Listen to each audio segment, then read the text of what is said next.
Kelar yaqinroq kelinglar, Damaschilar, yangi mashina, Salafan mashina, zavoddan to'g'ri avtoservisga kelgan. Probegini ko'rishlaring mumkin mana.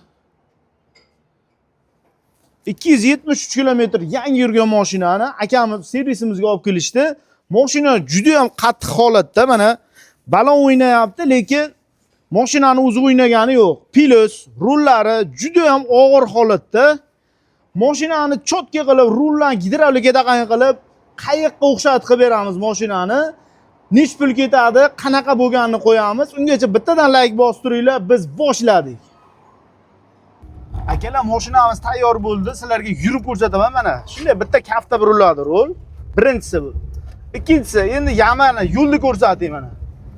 Mana yo'lda ketyapmiz. Mashina hech qanaqa yamani bildirmaydi mana. Yumshoq o't ketadi, hech qanaqangi ovoz eshitilmaydi. Mana ko'rishlaring mumkin. Shunaqa o'zimizni sinaydigan yo'llarimiz bor. Mashina yumshoq bo'ladi.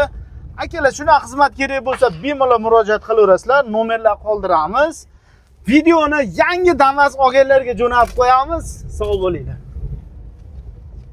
Akalar, mashinamizni общий расходi 1.250.000 so'm bo'ldi. Full qilib berdik. Yangi mashinasi borlar kelaverasizlar, zo'rlab beramiz. Sog' bo'linglar.